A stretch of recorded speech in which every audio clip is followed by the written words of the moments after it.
ঠিক আছে। তা আইন বিভাগ দেখো, এর আগে কিন্তু সব পড়াইছিলাম। নির্বাহী বিভাগ কি ছিল, কাদের নেই, এখন আইন বিভাগ দেখব। নির্বাহী বিভাগ পড়ানো হয়নি তোমাদের? পড়ায়নি না? প্রধানমন্ত্রী এগুলো পড়ানো হয়নি? আইন বিভাগে পরে নির্বাহী বিভাগ আছে। আচ্ছা ঠিক আছে, দেখো আইন আগে তৈরি হবে, তারপরে তো নির্বাহী বিভাগ কার্যকর।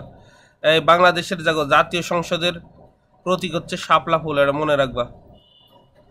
প্রতীক হচ্ছে কি বলো তো ভাই? শাপলা ফুল। জাতীয় সংসদ বসে না আমাদের, ওখানে কি তৈরি হয় বলো তো? আইন তৈরি হয়, আইন বর্জন হয়, নতুন নতুন বিভিন্ন সংযোজিত হয়, বুঝে গেছে? তাহলে এটাই হচ্ছে আমাদের আইন বিভাগ। এখন দেখো জাতীয় কাদের না আইন বিভাগ গঠিত? আমরা জানি জাতীয় সংসদের আসন বিন্যাস 300টা আসনে নির্বাচিত হয়, আর মেয়েদের জন্যে নারীদের জন্য 50টি আসন কি বলতো সংরক্ষিত। এই নিয়ে মোট কতটা আসন? 350টি আসন। কিন্তু 50টি আসন তো সংরক্ষিত, নির্বাচন হয় কয়টি আসনে? 300টি আসনে। 1 নম্বর আসন কোথায় জানো? পঞ্চগড় জেলায়। এবং 300 নম্বর আসন এভাবে করে পবনমোহনপুর, রাজশাহীর কততম আসন জানো? 54। কত? 54। এভাবে 1 নম্বর আসনটা শুরু হয়েছে পঞ্চগড় থেকে। এই পঞ্চগড় তো কি বলা হয়? হিমালয় কন্যা বলা হয় না? সর্বোত্তরের জেলা না? এই কাকে হিমালয় কন্যা বলা হয়? বলে গেলে হবে? এই বাংলাদেশের মনে করো ম্যাপ, যাক যেরকম হোক হোক, পঞ্চগড় থেকে তো কাঞ্চনজঙ্ঘা পাহাড় দেখা যায়। হ্যাঁ, এই বাংলাদেশের ম্যাপ। এটি 1 নম্বর আসন শুরু। আর 300 নম্বর আসনে এই যে বান্দরবন, কোথায় বলো তো ভাই? 300 নম্বর আসন আছে হচ্ছে বান্দরবনে, বান্দরবন জেলায়। এবং মজার বিষয় হচ্ছে দেখো তো ভাই, পাহাড়ি জেলা কয়টা বলো তো এমনিতেই? এই যে চট্টগ্রাম বিভাগে পার্বত্য চট্টগ্রাম, একটা আছে খগড়াছড়ি, ঠিক আছে, মাঝখানে আছে রাঙ্গামাটি, এবং আর একটা আছে কি? বান্দরবন। এই তিনটাকে বলা হয় পার্বত্য চট্টগ্রামের, চট্টগ্রাম বলা হতো পার্বত্য। এই তিনটাই পার্বত্য চট্টগ্রামের জেলা, একটা করে আসন আছে মাত্র। সর্বোচ্চ আসন আছে হচ্ছে ঢাকা জেলায়, 20টি আসন আছে, কারণ ঢাকাতে জনসংখ্যা অনেক বেশি, জনসংখ্যার উপর ভিত্তি করে আসন বানানো হয়। এটা একটু মনে রাখতে হবে। তো বাংলাদেশের 300টি আসন আছে, আর এমপি নির্বাচিত হয় কয়টি? 300টি। তার মধ্যে 1 নম্বর আসন আছে পঞ্চগড়ে, আর সবচেয়ে সর্বশেষ 300 নম্বর আসন আছে বান্দরবান জেলায়। ঢাকা জেলায় সবচেয়ে আসন সংখ্যা বেশি, 20টি। এর মধ্যে ঢাকা সিটি কর্পোরেশন একটাই ছিল আগে, 11 সালে ভাঙা হয় ঢাকা সিটি কর্পোরেশন। একটার নাম রাখা হয় ঢাকা দক্ষিণ সিটি কর্পোরেশন সাউথ, আর একটা হচ্ছে নর্থ। ঢাকা সিটি কর্পোরেশনের মধ্যে সাউথ মানে দক্ষিণ সিটি কর্পোরেশনের মধ্যে পড়ছে 8টা আসন, এবং উত্তর সিটি কর্পোরেশনের মধ্যে পড়ছে হচ্ছে 60টা আসন। এই 60টি। এখন যদি প্রশ্ন আসে সিটি কর্পোরেশনের মধ্যে কয়টি আসন পড়ছে মোট? 8 7 15টি। এবং যদি বলা হয় ঢাকা জেলায় কয়টি আসন? 20টি। কারণ এই বাকি 5টি আসন সিটি কর্পোরেশনের বাইরে। সিটি কর্পোরেশনের কি বলো তো ভাই? বাইরে। বুঝতে পারছো? তাহলে ঢাকা সিটি কর্পোরেশন, ঢাকা জেলা তো অনেক বড়, ঢাকা জেলার শহর অংশ না সিটি কর্পোরেশন হয়। সিটি কর্পোরেশনের 7টা উত্তর সিটি কর্পোরেশন আর 8টা দক্ষিণ সিটি কর্পোরেশন, তাহলে 8 7 15, আর 5টা হচ্ছে সিটি কর্পোরেশনের কি বাইরে। আর তোমার যেটা ইম্পর্টেন্ট মনে রাখতে হবে, দেখো পার্বত্য চট্টগ্রাম যেমন 3টা জেলাকে বলা হয় রাঙ্গামাটি, খগড়াছড়ি এবং বান্দরবন, এটা একটি করে আসন মাত্র, একটা জেলায় একটি আসন, একজন এমপি নির্বাচিত হতে পারবে।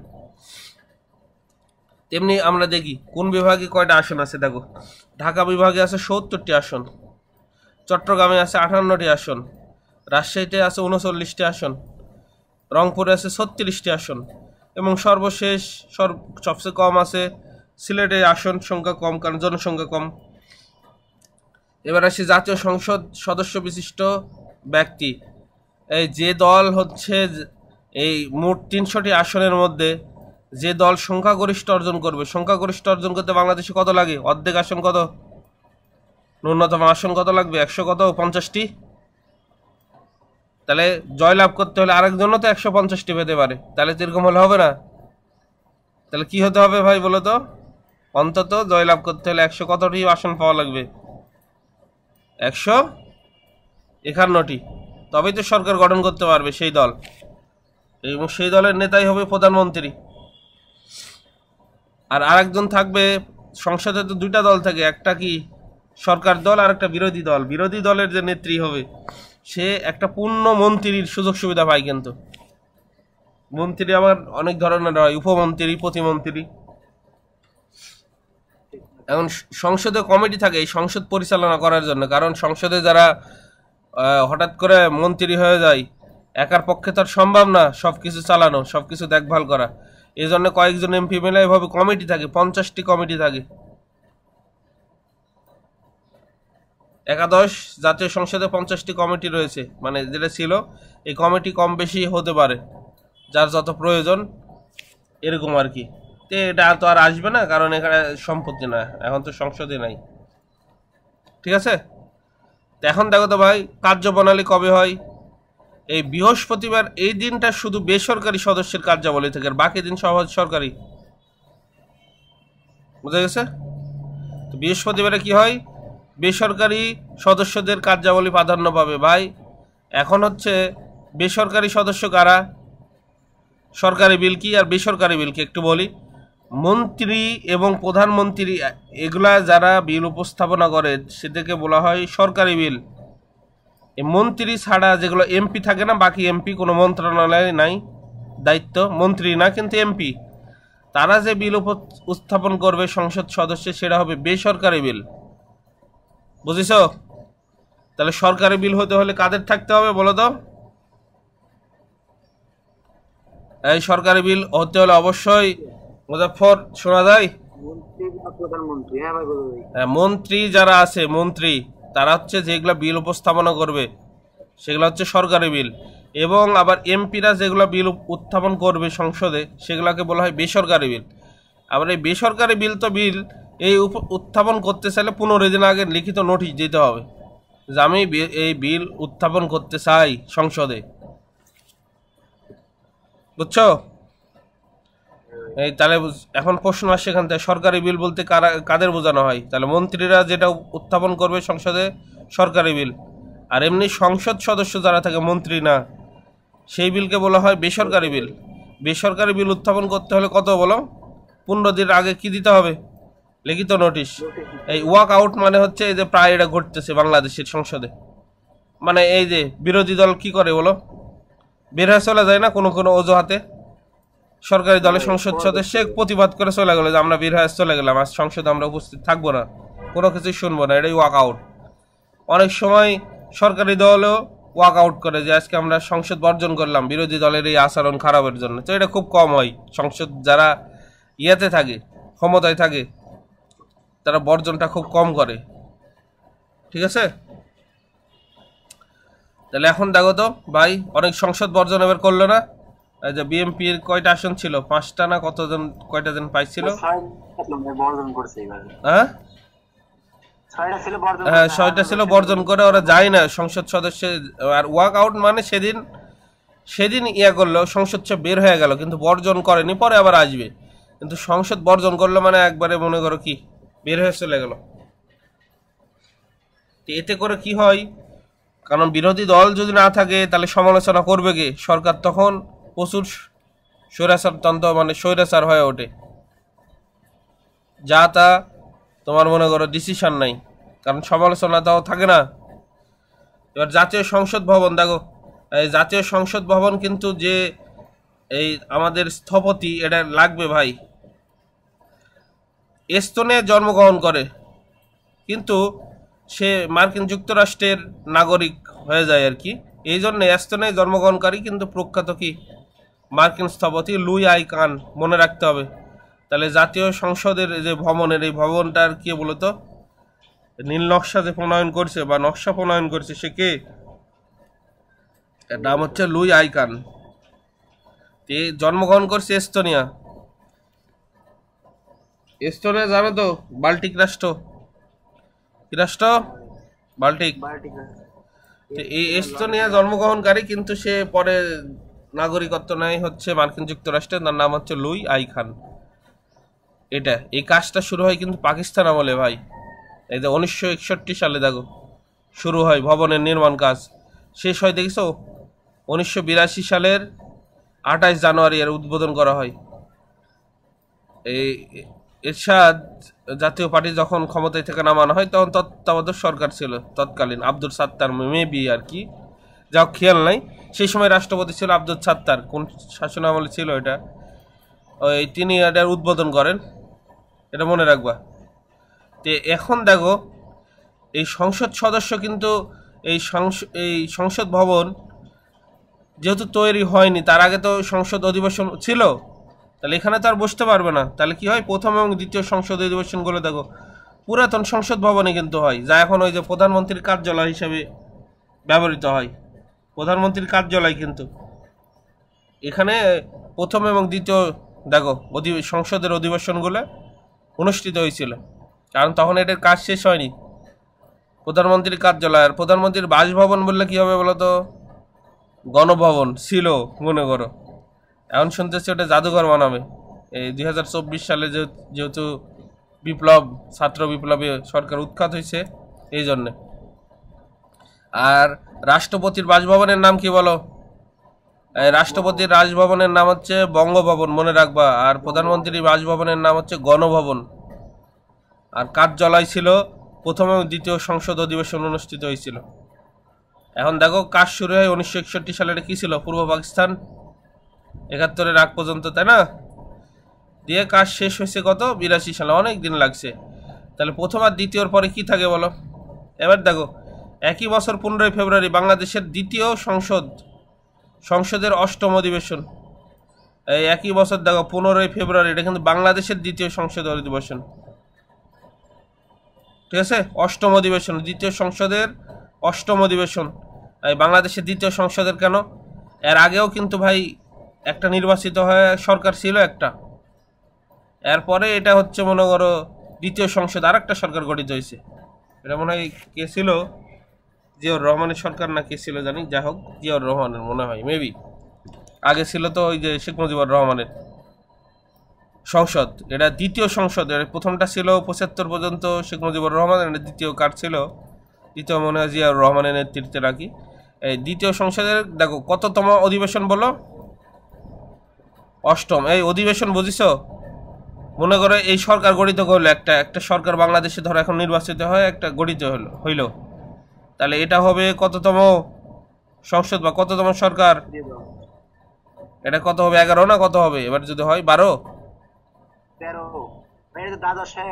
12। এবার যদি হয় তাহলে 13। এই 13তম সরকার যখন আসবে, আসার পর থেকে দেখো মাসে বা 2 মাসে একটা করে অধিবেশন বসাবে।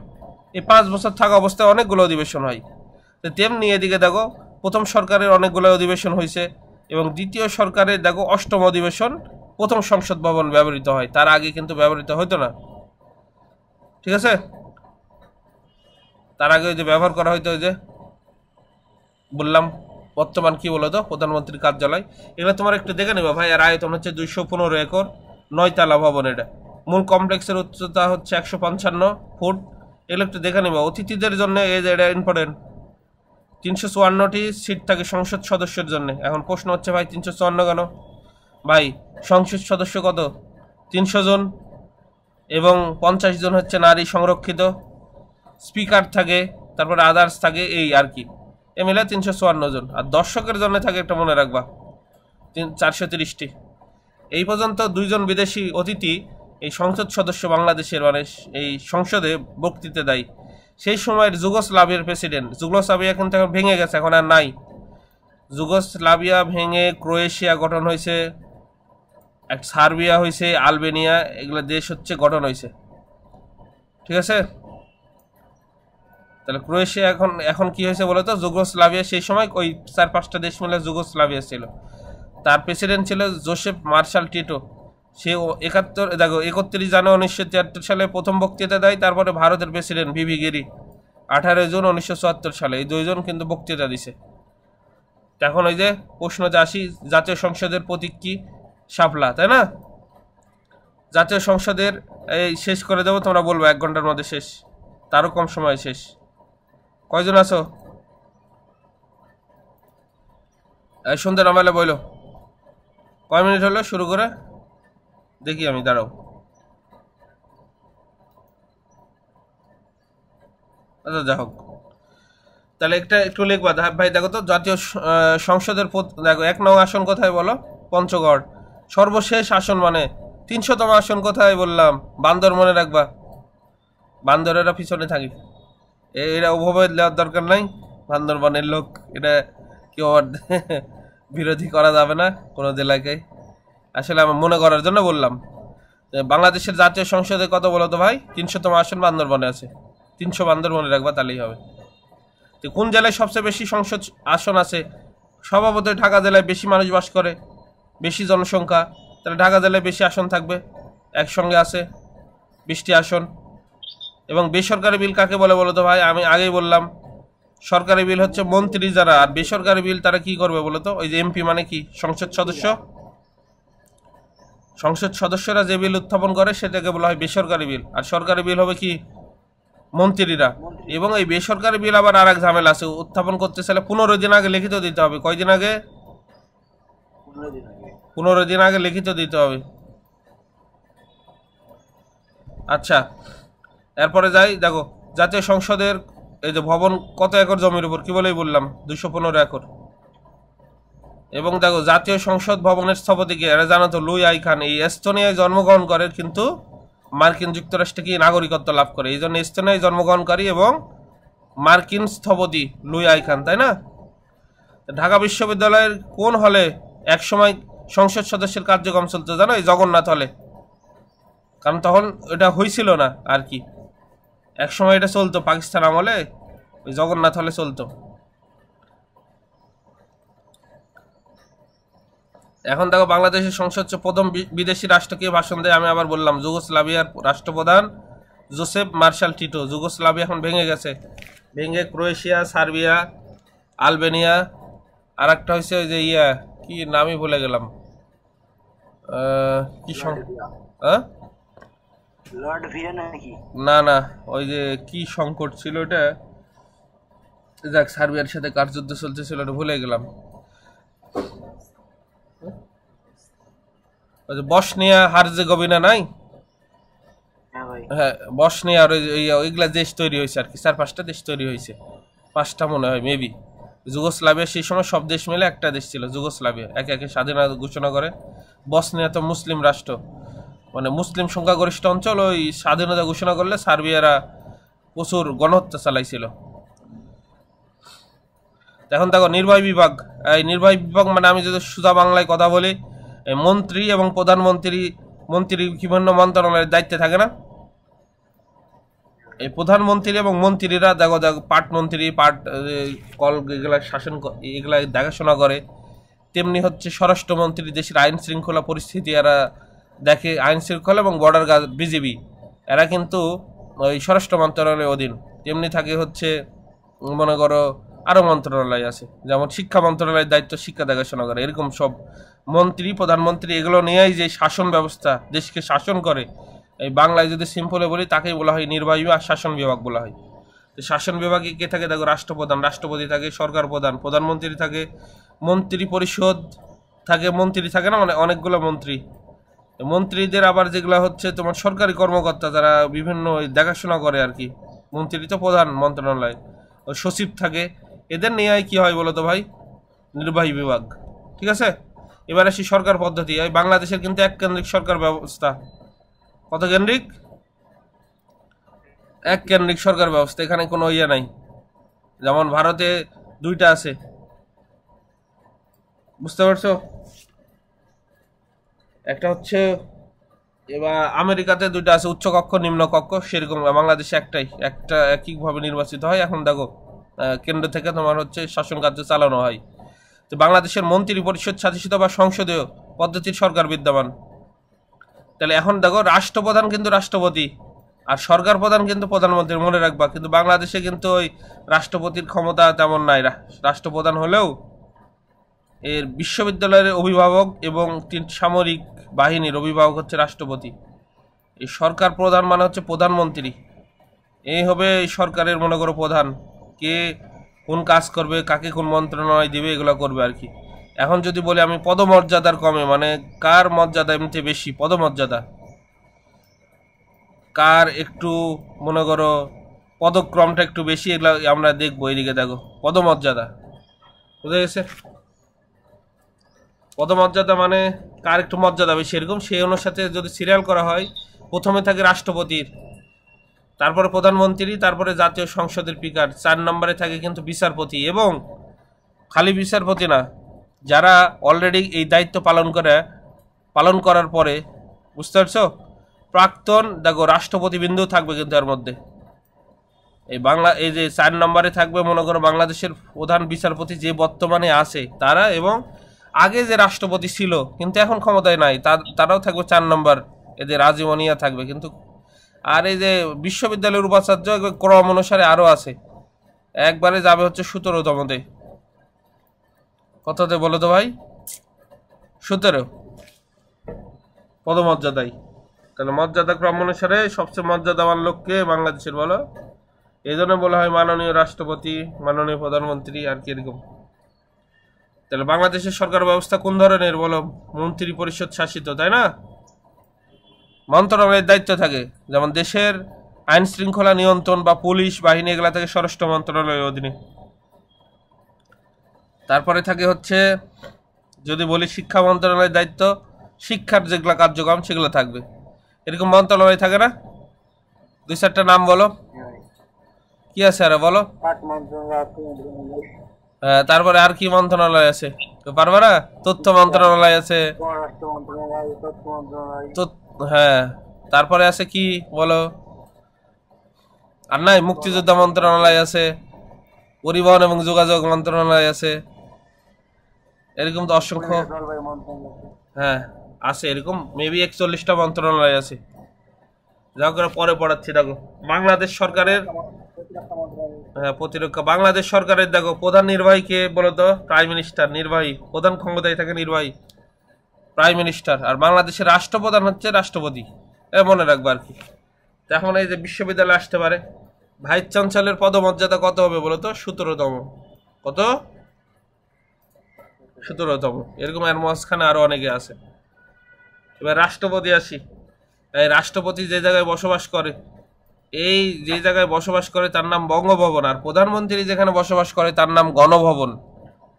এই গণভবন তো দেখলা না কিছুদিন আগে দখল করে ফেললো ছেলেবেলে, সবাই ভিতরে ঢুকে গেছিল, যে কি এক অবস্থা। কেউ মনে করো ফুল তুলে, কেউ চেয়ার নিয়ে চলে যাই যা ভাই, কেউ মনে করো ওই মাছ মারে ভিতরে যায়, কেউ হাঁস নিয়ে চলে যায়, তাই না? এরকম, হ্যাঁ শাড়ি যা যে পাইছে আর কি। পরে অবশ্য ব্যাগ দিছে অনেকে। তো দেখো বঙ্গভবন, বাংলাদেশের রাষ্ট্রপতির এই যে সরকার রাষ্ট্রপতি এখানে থাকবে বঙ্গভবনে। তো বঙ্গভবন প্রথম কখন ব্যবহার করা হয়? দেখো 1905 সালে বঙ্গভঙ্গ হয় না?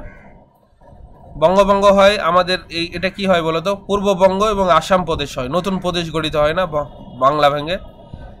এখানে কে ছিল প্রথমে বলো? আসামে এর যারা শাসন করবে, পূর্ববঙ্গ আসামের সরকারের স্থানটি কিনে নাই।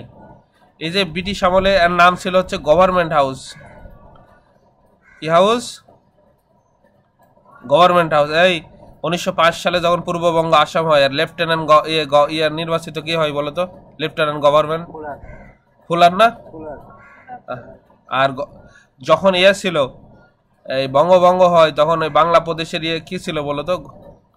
গভর্নর কে ছিল পারবা? Curzon, Lord Curzon. বঙ্গভঙ্গ যখন হয় 1905 সালে, তখন ছিল কে এখানে? গভর্নর কে ছিল? কার্জন, তাই না? আর লেফটেন্যান্ট গভর্নমেন্ট যখন কখন সৃষ্টি হলো? যখন পূর্ববঙ্গ আসাম, সেটা হলো ফোলার। লেফটেন্যান্ট মানে একটা পদ ছোট, গভর্নর। আর গভর্নর ছিল কে বলো তো ভাই? সব মিলা ছিল হচ্ছে ওই যে ঢাকা বিশ্ববিদ্যালয়ের নাম মনে রাখবা, কি ওর নামে একটা কি আছে বলো তো, বিজ্ঞান ভবন নাই, ভুলে গেছো? কি ভবন আছে বলো? কার্জন হল নাই, কার্জন সায়েন্সের ক্লাস হয় আর কি। ওটা কার্জন, লর্ড কার্জন ছিল হচ্ছে গভর্নর। এবং বঙ্গভঙ্গ যখন রদ হয় কে ছিল গভর্নর বলো তো? তখন ছিল লর্ড হার্ডিন্স।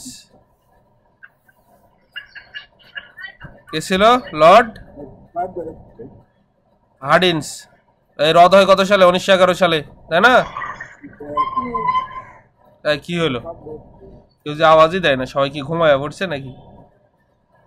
দেখ উপস্থিত আছে ভালোই জনসংখ্যা। তাহলে বঙ্গভঙ্গ হয় কত সালে? 1905 সালে। রদ হয় কত? 1911 সালে। কত ডিসেম্বর মনে আছে? 12 ডিসেম্বর। আচ্ছা যাক, ওগুলো পরে আসছে, একটু করে মনে করে দিচ্ছি। এই গভর্নমেন্ট হাউস ছিল পাকিস্তান আমলের নাম হয় গভর্নর হাউস। এরপরে 1971 সালে দেখো যখন দেশ স্বাধীন হলো 16 ডিসেম্বর, তারপরে এর নাম রাখা হয়েছে কি বলতো? বঙ্গভবন। কত নাম হলো, এটা কিন্তু অনেক পুরাতন বিল্ডিং এবং অনেক ভালো। ঢাকা যখন যাবা বাড়ি থেকে দেখবা সাদা একবারে ঝকঝক করে, ওই দূর থেকে দেখলে। এটা কিন্তু ওই যে ঢাকার দিলকুশা এলাকায় অবস্থিত। এখন দেখো প্রেসিডেন্সিয়াল গার্ড রেজিমেন্ট, ওই যে সংক্ষেপে বলা হয় পিজিআর, এই প্রেসিডেন্সিয়াল গার্ড রেজিমেন্ট ওই বঙ্গভবন তোমার ইয়া করে আর কি, চারিদিকে নিরাপত্তা দেয় রাষ্ট্রপতি এবং সামরিক সহায়তা নিশ্চিত করে কোনো যদি আক্রমণ আসে বা কোনো কিছু আসে এখান থেকে, বুঝতে পারছো? পিজিআর মনে রাখবা। এবার প্রধানমন্ত্রী কার্যালয়ে আসি ভাই। প্রশ্ন হচ্ছে এখানে তোমাকে যেটা মনে করতে হবে, প্রধানমন্ত্রী কার্যালয়ের অধীনে কি কি আছে আর কি কি কার্যালয় আছে। তো প্রধানমন্ত্রী কার্যালয়ের দিকে দেখো আছে হচ্ছে বাংলাদেশের বিনিয়োগ উন্নয়ন বোর্ড, এটা প্রধানমন্ত্রী কার্যালয়ের অধীন। এই দপ্তর সমূহগুলো আমরা মনে করতে হবে। অর্থনৈতিক অঞ্চল আছে বাংলাদেশ ইকোনমিক জোন অথরিটি, এটা প্রধানমন্ত্রী কার্যালয়ের অধীন দপ্তর সমূহ। আরেকটা আছে পাবলিক প্রাইভেট পার্টনারশিপ কর্তৃপক্ষ, পিপিপি, এটা আসে ফুল মিনিং। পিপিপির ফুল মিনিং কি আমি পড়াচ্ছি দেখো। এরপরে আছে বাংলাদেশ রপ্তানি প্রক্রিয়াকরণ অঞ্চল, এটা কার অধীনে বলতো? প্রধানমন্ত্রীর কার্যালয়ের অধীন, সবকিছু নিয়ন্ত্রণ করে কিন্তু। এরপরে আছে বেসরকারি রপ্তানিকরণ। এবারে আছে এনজিও যত আছে, এই এনজিও কার অধীনে যদি বলে? প্রধানমন্ত্রীর কার্যালয়ের অধীনে। এবং আরো কি আছে প্রধানমন্ত্রীর কার্যালয়ের অধীনে বলতো? প্রধানমন্ত্রীর কার্যালয়ের অধীনে আছে যে জাতীয় গোয়েন্দা সংস্থা, এনএসআই নাই, নাম শুনিছো? ন্যাশনাল সিকিউরিটি ইন্টেলিজেন্স, বাংলাদেশের জাতীয় গোয়েন্দা সংস্থা। তারপরে স্পেশাল সিকিউরিটি ফোর্স এর অধীনে আছে। স্পেশাল সিকিউরিটি ফোর্স যে রাষ্ট্রপতি প্রধানমন্ত্রী এসএসএফ বলা হয় সংক্ষেপে, ওই যে বাইরে যখন আসে না, ধরো রাজশাহী বা চট্টগ্রামে, বুঝে চট্টগ্রামে যখন কোনো ইয়াতে যাই, সমাবেশে যায়, তখন ওই যে চশমা পরে থাকে কালো কালো গার্ড দেয় না, ওরাই হচ্ছে এসএসএফ আর কি। বিভিন্ন ওই যে চৌকস, সেনাবাহিনী, নৌবাহিনী, পুলিশ, সবার জায়গায় চৌকস যারা, তাদেরকে নেওয়া হয় আর কি, বুঝতে পারছো? আর একটা থাকে প্রধানমন্ত্রীর কার্যালয়ের অধীন মন্ত্রী পরিষদ বিভাগ। কি থাকে?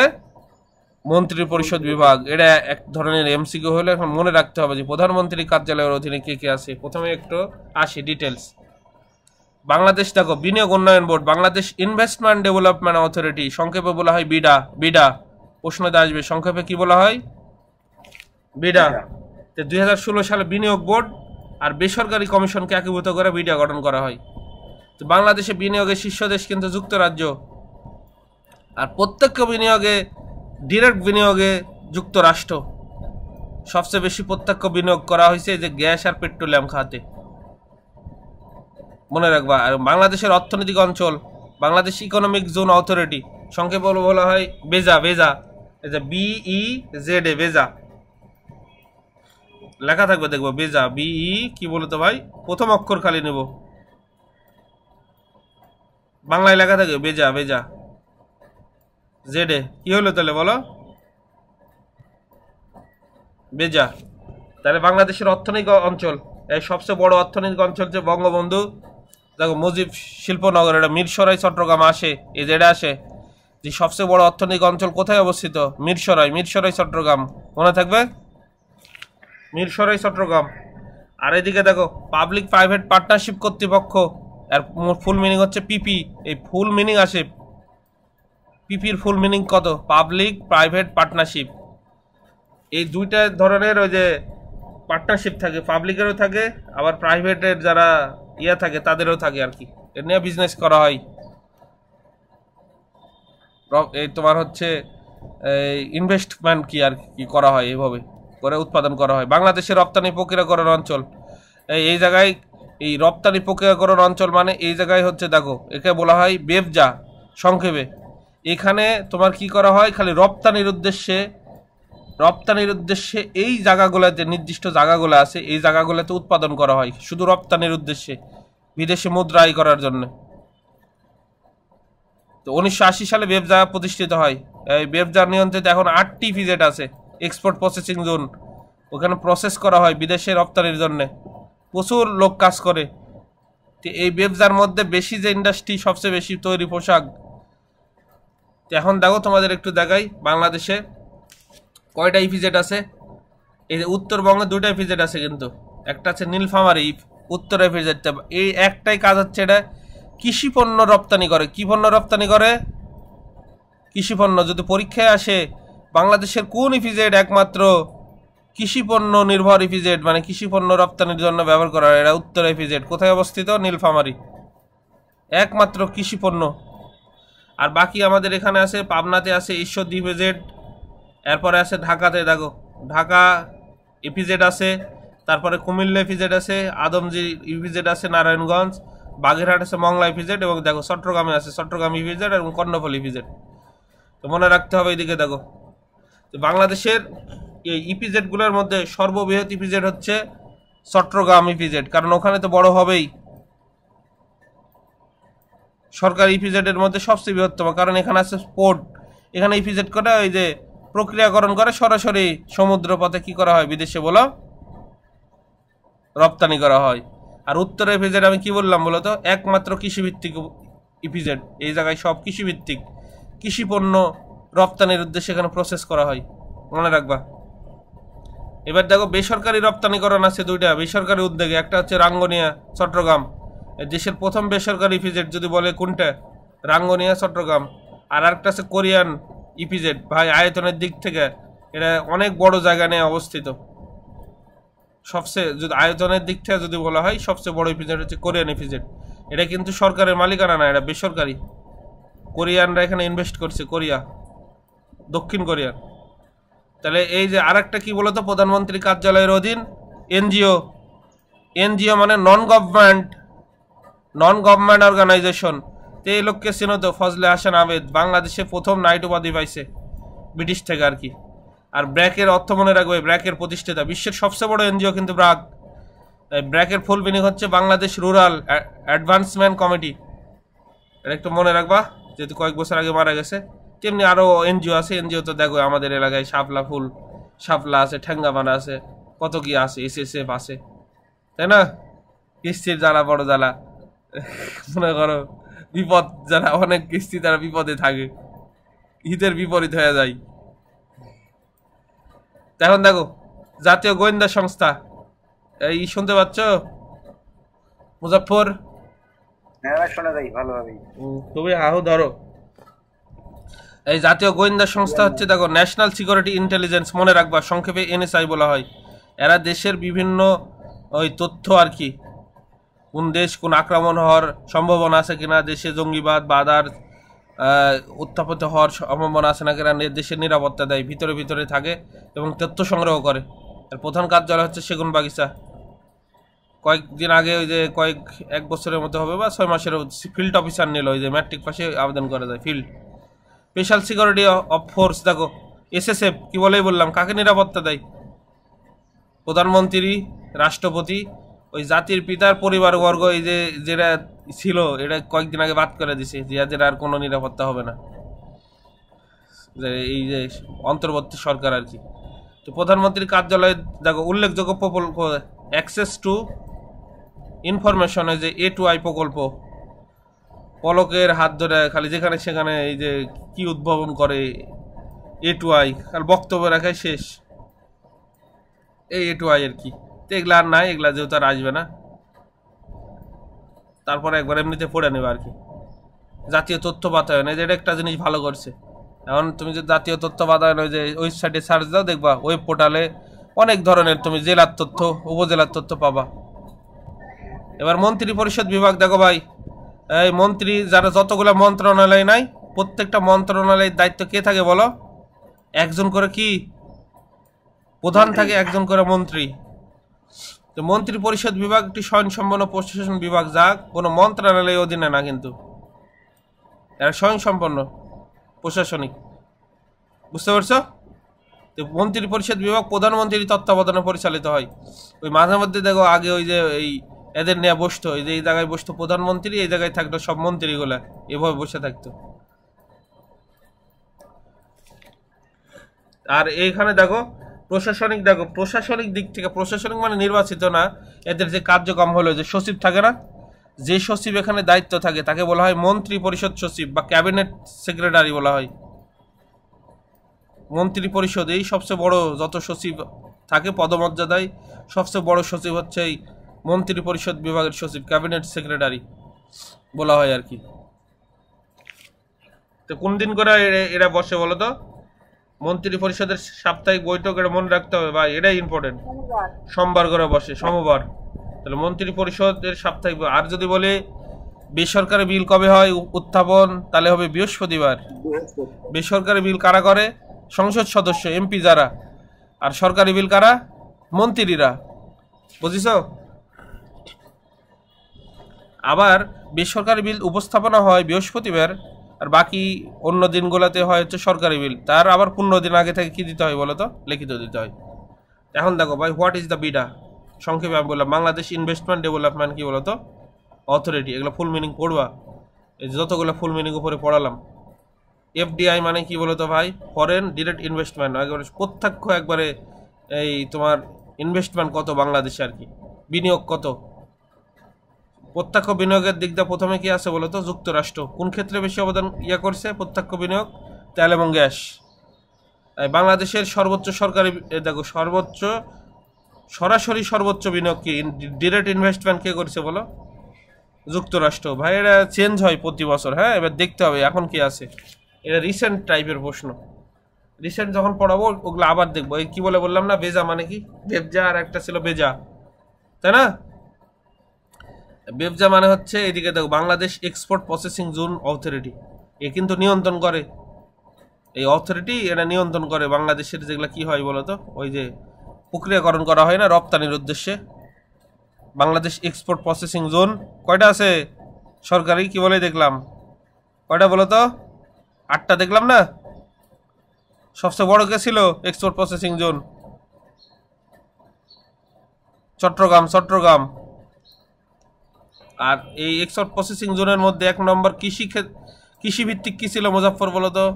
মনে আছে? কৃষিভিত্তিক ছিল কি? উত্তরা না? এই যে বললাম, এই যে দেশের উত্তরে ইপিজেড কোথায় বলো তো? নীলফামারীতে অবস্থিত। এই যে কোথায় অবস্থিত? নীলফামারীতে। ইপিজেড কয়টা আছে এদিকে দেখো, Bangladesh export processing zone authority.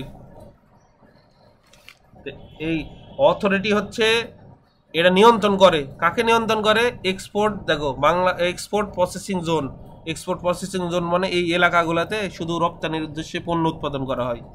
তার মধ্যে নীলফামারী একটা, এটাতে শুধু কৃষি পণ্য। আর সবচেয়ে বড় কোনটা বলতো? চট্টগ্রাম ইপিজেড। এগুলো সব নিয়ন্ত্রণ করে কে বলতো? Export processing zone authority. Authority মানে তো জানো, কর্তৃপক্ষ। আচ্ছা, এবার আমরা চলে যাই এইদিকে। দেখছো এই যে এক্সপোর্ট প্রসেসিং জোন, এর কার্যক্রম কোন সালে শুরু হয়? কিছুক্ষণ আগেই বলেছিলাম 1900 কত সালে? 83 সালে। এগুলা প্রশ্ন আসবে, এগুলো চেঞ্জ হবে না। এবার আমরা চলে যাই হচ্ছে, আচ্ছা এগুলো পড়ানো হয়েছে না, এনজিও পড়ালাম। এবার দেখো বাংলাদেশের প্রশাসন ব্যবস্থা ভাই একটু বলি। বাংলাদেশের এক কেন্দ্রিক শাসন ব্যবস্থা, কয় কেন্দ্রিক? আগেই বলে ফেলছে, এটা বলছে না? কেউ আসো না? সব গেছো? সবাই আছে ভাই। ও যাক, সোহান কথাটা তো বলো। তাহলে এক কেন্দ্রিক শাসন ব্যবস্থা, হ্যাঁ? ভাই শুরু পড়ান পড়ান। কিছু বলছো? বলো বলো, সমস্যা নাই। না ভাই পড়াচ্ছি সবাই।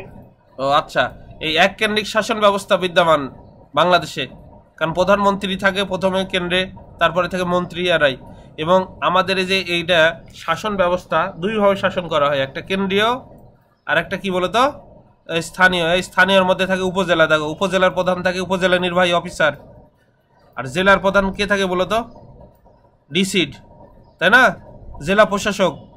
আর বিভাগের প্রধান কে থাকে, ধরো ঢাকা বিভাগের প্রধান কে হবে, কয়েকটি জেলা নেয় কি বিভাগ না, এটাকে বলা হয় বিভাগীয় কমিশনার, বুঝেছ?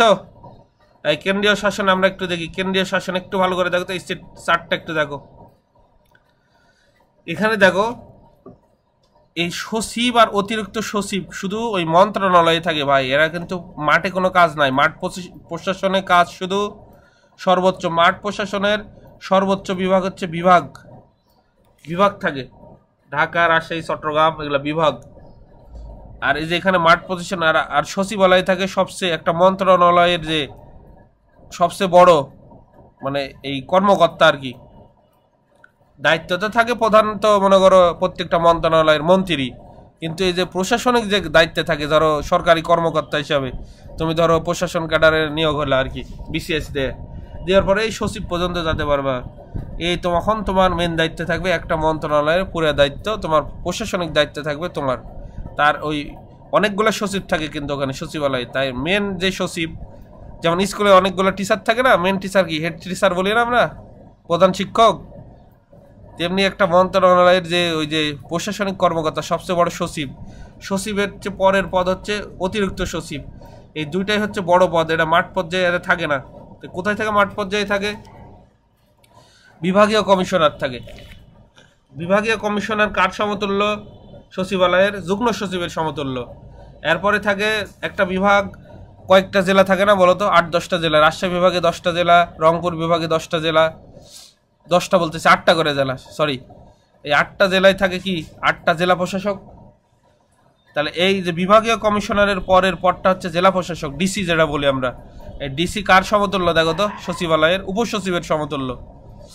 এরপরে থাকে কি বলতো অতিরিক্ত জেলা প্রশাসক আর নির্বাহী উপজেলা নির্বাহী কর্মকর্তা যেটা বলি না আমরা ইওনো।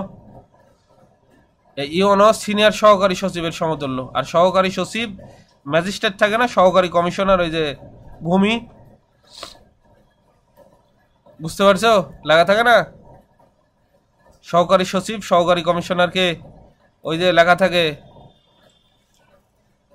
ভূমি অফিসার থাকে না, ল্যান্ড এসি ল্যান্ড বলে না, AC assistant commissioner of land মানে ভূমি, ল্যান্ড মানে কি ভূমি, বুঝতে পারছো তো? এর পদমর্যাদা কার সমতুল্য বলো? ই আবার কই গেল, মুজাফফর আবার গেছে, শুনতে পাচ্ছ সোহান? হ্যালো, এই রিয়া, তোমরা ওই যে ভিডিও সবগুলো দিছি আর আগে যেগুলো পড়াইছি বুঝছো 10 পর্যন্ত, যাদের গ্যাপ আছে একটু দেখে নিও ভাই, কারণ আমি চাচ্ছি, শোনো তোমাদের আমি বলি, আমি চাচ্ছি হচ্ছে দ্রুত গতিতে শেষ করাতে, ঠিক আছে? তাহলে কি হলো ভাই বলো তো? তাহলে হচ্ছে এই সহকারী সচিব হবে কার সমান, সহকারী কমিশনারের সমান। মনে রাখবা এই বাংলাদেশের সচিবালয় কিন্তু আমলাতান্ত্রিক, এই আমলা মানে হচ্ছে সেক্রেটারি। এবার স্থানীয় প্রশাসন কয়টা ভাগে ভাগ করা হয় দেখো, প্রশ্ন হচ্ছে তোমাদের, প্রশ্ন আসে স্থানীয় প্রশাসনের সবচেয়ে ছোট কোনটা, সবচেয়ে নিম্ন পর্যায়ে কোনটা, উপজেলা প্রশাসন। উপজেলার পরে আর প্রশাসন আছে, উপজেলাকে মূলত প্রধান থাকে ইউএনও, উপজেলা নির্বাহী অফিসার। তারপরে জেলা, স্থানীয় শাসনে জেলাতে প্রধান থাকে কি, জেলা ডিসি থাকে না, ডিস্ট্রিক্ট কমিশনার বা জেলা প্রশাসক। আর বিভাগের প্রধান থাকে বিভাগীয় কমিশনার। তো একটু মনে রাখবা। পরে চলে যাই দেখো এই জনপ্রশাসন মন্ত্রণালয়, এই যে স্থানীয় প্রশাসন যারা আছে তাদের যারা কন্ট্রোল করে কেন্দ্রে থেকে, ওই প্রশাসন এই মন্ত্রণালয়ের নাম হচ্ছে জনপ্রশাসন মন্ত্রণালয়। স্থানীয় প্রশাসন দেখলা তো, বিভাগীয় কমিশনার, জেলা প্রশাসক, আবার হচ্ছে সবচেয়ে ছোট কোনটা বলো তো, সবচেয়ে ছোট হচ্ছে উপজেলা প্রশাসন। বুঝতে পারছো রিয়া? জি ভাইয়া। তাহলে সবচেয়ে ছোট কোনটা হবে বলো তো? প্রশাসনের ক্ষেত্রে উপজেলা, উপজেলায় কে থাকে? উপজেলা নির্বাহী অফিসার, তাই না? ইউনো। জি। তো এদের এদের কেন্দ্র থেকে যে নিয়ন্ত্রণ করে যে মন্ত্রণালয়, তার নাম হচ্ছে কি বলতো? জনপ্রশাসন মন্ত্রণালয়। প্রশাসন মন্ত্রণালয়। এই মন্ত্রণালয় আগে এটা নাম ছিল না, নাম ছিল সংস্থাপন মন্ত্রণালয়। এই সংস্থাপনের নাম পরিবর্তন করা হয় 2011 সালে, রাখা হয় মিনিস্ট্রি অফ পাবলিক অ্যাডমিনিস্ট্রেশন, মানে জনপ্রশাসন মন্ত্রণালয় করা হয়। এর আগে এর নাম ছিল সংস্থাপন। এই মন্ত্রণালয়ে আছে দেখো বাংলাদেশের সরকারি কর্ম কমিশন। এই কর্ম কমিশন কি করে? এটা একটা কি সাংবিধানিক প্রতিষ্ঠান না? পিএসসি। এখানে তোমরা যখন ফার্স্ট ক্লাস চাকরি করো, বিসিএস এ পরীক্ষা দেবা, যখন ক্যাডার হবা, বিভিন্ন ক্যাডার আছে, প্রশাসন ক্যাডার, আনসার, কৃষি, এই নিয়োগ কার্যক্রম এগুলা সব কিছু পরীক্ষা নিবে, পরীক্ষা দেখাশোনা এবং নিয়োগ দিবে এই কমিশন থেকে। এটা সাংবিধানিক। এখন বাংলাদেশে ক্যাডার সংখ্যা আছে মনে রাখবা 26টি। এবং এদের যে এই প্রশিক্ষণ হয় বাংলাদেশের লোক প্রশাসন প্রশিক্ষণ কেন্দ্র, এটা সাভারে আছে। ওর যে প্রধান ওখানকার, তার পদবি হচ্ছে রেক্টর বলা হয়। একজন সচিবের পদমর্যাদার ওখানকার প্রধান থাকে, তার নাম রেক্টর। রেক্টর যেমন আমাদের যদি হাই স্কুলের প্রধান বলি তাহলে কি বলা হয়? হেডমাস্টার বলি না? তেমনি এই যে বাংলাদেশের লোক প্রশাসন, এগুলা যারা ওই যে ক্যাডার এবং নন ক্যাডার সরকারি চাকরি পায়, তাদের প্রশিক্ষণ দেওয়া হয়। প্রশিক্ষণ না দিলে তো কাজ করতে পারবে না যায়। এবার বাংলাদেশ সিভিল সার্ভিস প্রশাসনিক একাডেমি, যারা ম্যাজিস্ট্রেট হয় না, ম্যাজিস্ট্রেট প্রশাসন ক্যাডার পায়, তাদের যে দেওয়া হয় আর কি, ট্রেনিং দেওয়া হয়, সেটা ঢাকার শাহবাগে অবস্থিত। ইয়ার নাম হচ্ছে Bangladesh civil service administration academy. শীর্ষস্থানীয় প্রশিক্ষণ দেওয়া হয় আর কি। এখন দেখো যে বাংলাদেশ সিভিল সার্ভিসের ক্যাডারের সংখ্যা প্রায় বিসিএস এ 3-4বার আসছে। কয়টা বলো তো? এখন 26টা, আগে ছিল 27টা। 27টার মধ্যে ইকোনমিক ক্যাডারকে আবার ওই যে প্রশাসন ক্যাডারে অন্তর্ভুক্ত করা হয়ে গেছে 26টি। মনে রাখবা। এই প্রতিরক্ষা মন্ত্রণালয় আসি। প্রতিরক্ষা মন্ত্রণালয়, এই প্রতিরক্ষা বাহিনী কি কি আছে তোমরা মনে আছে তো? প্রতিরক্ষা বাহিনী 3টা সামরিক বাহিনী, সেনাবাহিনী, বিমান বাহিনী আর কি নৌবাহিনী। এরা কার আন্ডারে বলো তো? প্রতিরক্ষা মন্ত্রণালয়। এই মন্ত্রণালয়ে একজন দায়িত্বে থাকবে প্রতিরক্ষা মন্ত্রী। প্রতিরক্ষা মন্ত্রী দায়িত্বে থাকবে। তাহলে বাংলাদেশের সেনাবাহিনী, পূর্ব নাম ছিল east Bengal regiment, পড়াইছিলাম।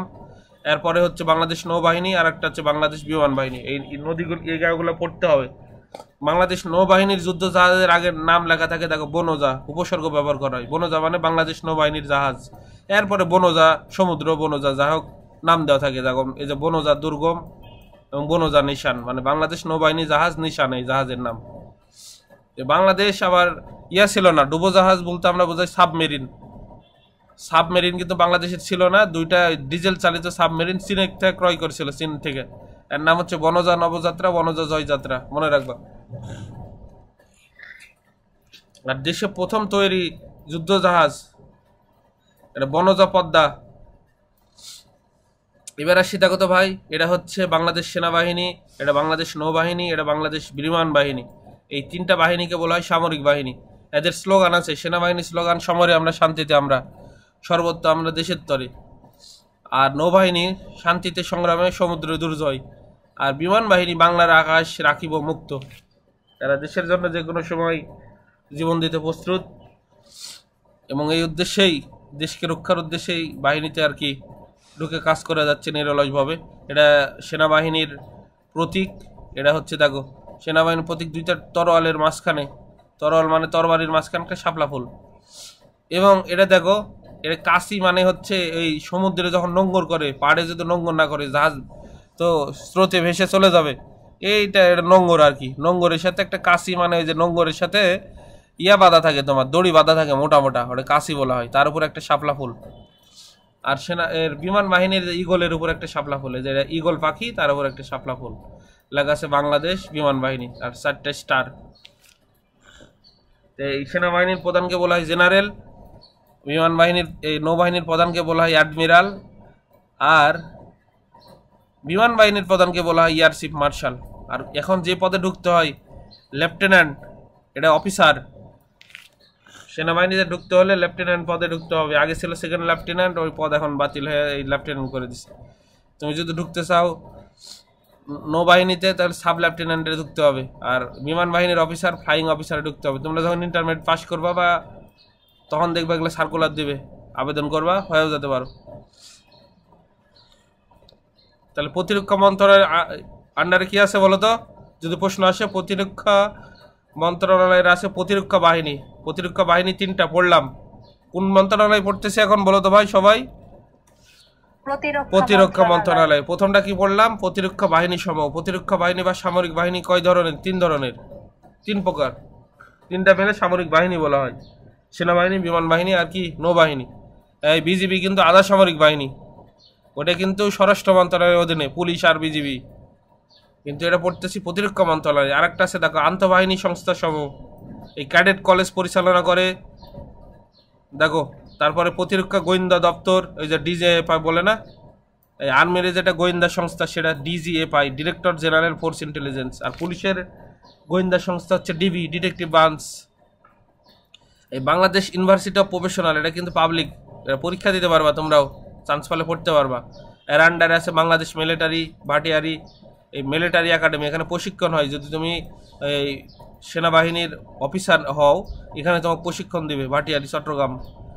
Bangladesh naval academy Patenga Chittagong. Bangladesh air force academy, এটা হচ্ছে যশোর। বিমান বাহিনী যদি তুমি অফিসার নিয়োগ হও, যশোরে তোমার প্রশিক্ষণ হবে। এরপরে সমরাস্ত্র কারখানা কোথায় আছে বলতো? গাজীপুরে আছে, 1970 সালে প্রতিষ্ঠিত হয়। এটা হচ্ছে সবগুলো প্রতিরক্ষা মন্ত্রণালয়ের আন্ডারে, এবং অন্যান্য সব সংস্থা দপ্তর প্রতিরক্ষা মন্ত্রণালয়ের আন্ডারে আরও আছে। দেখো বাংলাদেশের মেশিন টুলস, এই আবহাওয়া, এটা বেশি আসে কোন মন্ত্রণালয়ের অধীন? বাংলাদেশ আবহাওয়া অধিদপ্তর। 3-4 বার করে বলো তো সবাই মনে মনে, যেখানে আছো। বাংলাদেশের আবহাওয়া অধিদপ্তর কোন মন্ত্রণালয়? প্রতিরক্ষা। প্রতিরক্ষা, এই ভালো করে এটা দেখো, ভেরি ভেরি ইম্পর্টেন্ট এটা। বাংলাদেশের আবহাওয়া অধিদপ্তর কোন মন্ত্রণালয়ের অধীন যদি প্রশ্ন আসে? এই 2টা প্রশ্ন বেশি আসে। মহাকাশ গবেষণা দূর অনুধাবন যন্ত্র পার্শ্ব, মহাকাশ গবেষণা, space research and remote sensing organisation, সংক্ষেপে বলা হয় স্পার্শো। তো মহাকাশ গবেষণা কোন মন্ত্রণালয়ের অধীন বলো?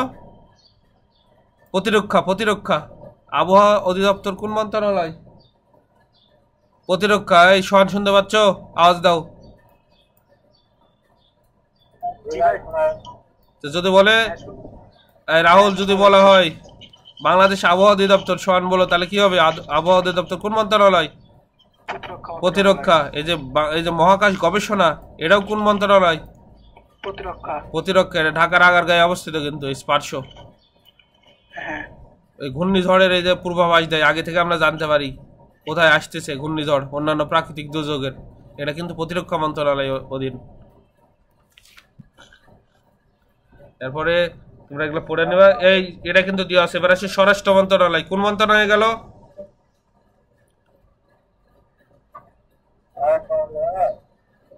এই এর আগে গেল প্রতিরক্ষা মন্ত্রণালয়, এখন পড়াচ্ছি স্বরাষ্ট্র মন্ত্রণালয়। এই সংক্ষেপে যদি বলি, আনসার, পুলিশ এবং বিজিবি। বিজিবি মানে কি বলতো? ওই যে সীমান্তে যারা বাংলাদেশকে পাহারা দেয়, এরা হচ্ছে কি? আধা সামরিক বাহিনী। কি বাহিনী? আধা সামরিক, Bangladesh border guard. Bangladesh border guard. কি ব্যাপার, সবাই যে আবার আউট হয়ে গেল ইয়ার থেকে, চলে যায় কেন বুঝে না। জননিরাপত্তা বিভাগ মনে রাখবা, ঠিক আছে? এরপরে আছে দেখো বাংলাদেশ পুলিশ কোন মন্ত্রণালয়ের অধীনে আছে যদি বলা হয়? স্বরাষ্ট্র মন্ত্রণালয়ের। এদের অভিভাবক হচ্ছে স্বরাষ্ট্রমন্ত্রী। এবং এই পুলিশের আবার একটা স্পেশাল ব্রাঞ্চ আছে, তাকে সোয়াত বলা হয়। এই সেনাবাহিনীর মতন ট্রেনিং দেওয়া হয়, কমান্ডো ট্রেনিং, এরকম ট্রেনিং দেওয়া হয়, যাতে ওই যে জঙ্গি উদ্ভব হয় না, তখন এদের কাজে লাগানো হয়, এদের স্পেশাল ট্রেনিং দেওয়া হয়। এবং আরও পুলিশ আছে, শিল্প অঞ্চল পাহারা দেয়, শিল্প পুলিশ। তারপর হচ্ছে ট্রাফিক পুলিশ আছে, ট্রাফিক পুলিশ তো দেখোই, তাদের কাজ ট্রাফিক কন্ট্রোল করা। এবং battalion police, armed police battalion, এটার থেকে র্যাব গঠন করা হয়েছিল ভাই, এটা বিশেষ একবার আসছিল। এই আর্মস পুলিশ থেকে র্যাব গঠন করা হয়েছিল, আর্মস পুলিশ অর্ডিন্যান্স। দেখো আর্ম পুলিশ ব্যাটালিয়ান অর্ডিন্যান্স ছিল 1979 সালে, সংস্কার করে র্যাব গঠন করা হয়, বিশেষ 21তম বিশেষে আসছে। র্যাব গঠন করা হয় কোথায় থেকে? আর্মস পুলিশ ব্যাটালিয়ান অর্ডিন্যান্স 1900 কত সালে? 79 সাল সংস্কার করে আর কি। আর দেখো আর কার্যক্রম শুরু হয় বিএমপির আমল থেকে শুরু হয়। এটা র্যাপিড অ্যাকশন ব্যাটালিয়ন আইন পাস হয়, বাংলাদেশ আমার অহংকার লেখা থাকে এদের স্লোগান নিয়ে। 26শে মার্চ 2004 স্বাধীনতা দিবসে এই অংশগ্রহণ প্যারেডে প্রথমে অংশগ্রহণ করে, তারপরে শুরু হয় এই র্যাবের পূর্ব নাম কিন্তু ছিল র্যাপিড অ্যাকশন টিম ছিল।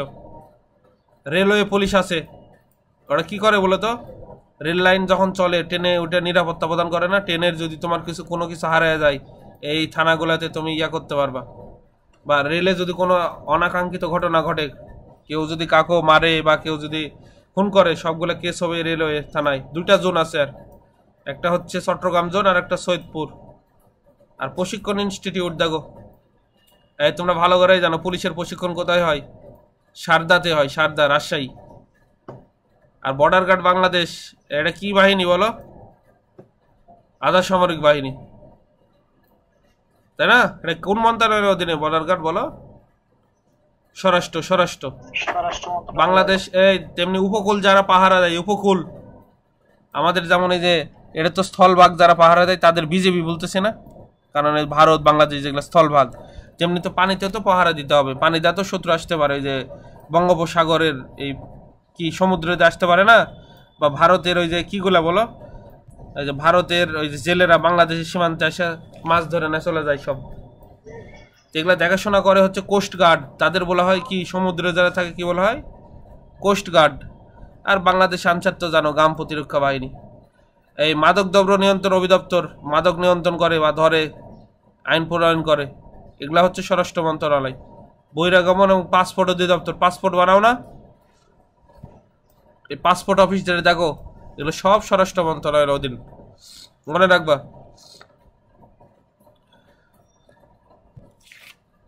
এবার আসি দেখো শেষের পদে, সুশাসন, গুড গভর্নেন্স। মনে রাখতে হবে এই গুড গভর্নেন্স বা সুশাসন প্রথমে এই ধারণাটি দেয় হচ্ছে বিশ্ব ব্যাংক 1989 সালে। এটা ভেরি ভেরি ইম্পর্টেন্ট, পরীক্ষায় আসে। সুশাসন, এই সুশাসনের প্রথম ধারণা দেয় কে? বিশ্ব ব্যাংক। বিশ্ব ব্যাংক মনে রাখতে হবে 1989 সালে। 1900 কত সালে? 89 সালে। এবং ম্যাকর্নি যেটা বলেছে এদিকে দেখো, সুশাসন হলো রাষ্ট্রের সাথে সুশীল সমাজের, সরকারের সাথে শাসিত জনগণের, শাসকের সাথে শাসিতের সম্পর্ক। এটা তোমাদের উদ্দীপক দিবে, দেয়া বলবে এটা কে বলছে? ম্যাকর্নি। এখন ইউএনডিপি দেখো ভাই, UNDP united nation development programme, এবার সুশাসনের 9টা উপাদানের কথা বলছে, মনে রাখতে হবে। ইউএনডিপি কয়টা উপাদানের কথা বলেছে? 9টা উপাদান। তোমাদের পড়াবো পরে যে এই ইউনাইটেড নেশন কয়টা উপাদানের কথা বলেছে, বিশ্ব ব্যাংক কয়টা উপাদানের কথা বলেছে, ইউএনডিপি কয়টা বলেছে, আপাতত জানা রাখো ইউএনডিপি 9টি। সুশীল সমাজ, যারা কোনো সরকারেও থাকে না, বিরোধী দলেও থাকে না, মধ্যবর্তী একটা সংগঠন বা ব্যক্তি বিশেষ, এরা সরকারের উপর চাপ তৈরি করে, বিভিন্ন সমালোচনা করে, টকশো করে না, দেখো না বুদ্ধিজীবী,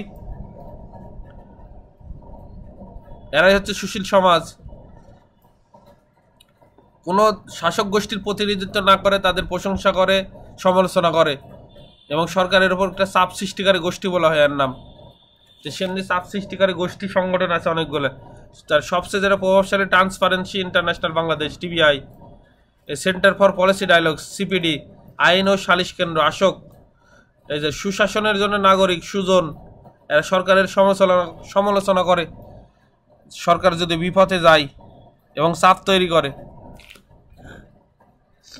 এটা মনে রাখবা। এরপরে অন্তরায় দেখো, দুর্নীতি, আইনের শাসনের অভাব, স্বজনপ্রীতি, গণমাধ্যমের উপস্থিতি, এগুলো হচ্ছে সুশাসনের অন্তরায়। যদি আসে এগুলা যদি থাকে, সুশাসন ভালোভাবে কাজ করে না। এই দুর্নীতি দমন কমিশন, এটা অ্যান্টি করাপশন কমিশন আর কি, দুর্নীতি প্রতিরোধ করার জন্য কমিশন গঠন করা হয়। একজন থাকে চেয়ারম্যান আর 2জন থাকে হচ্ছে সদস্য নিয়ে গঠন করা হয়। এটা আগে প্রধানমন্ত্রীর কার্যালয়ের অধীনে থাকলে এখন স্বায়ত্তশাসিত প্রতিষ্ঠান, বিশ্ববিদ্যালয়ের মতন স্বায়ত্তশাসিতভাবে কাজ করে। এই যে দেখো তো, সুশাসন বলতে রাষ্ট্রের সঙ্গে সুশীল সমাজের, সরকারের সঙ্গে শাসিত জনগণের এবং শাসকের সঙ্গে শাসিতের উক্তিটি, এটা আসছে 37তম বিসিএসে। কে বলতো? ম্যাকর্নি বলে এই কথা, কি বলেই বললাম। আর ইউএনডিপি সুশাসনের কয়টি উপাদানের কথা বলেছে বলতো? 9টি। আসো সোহান।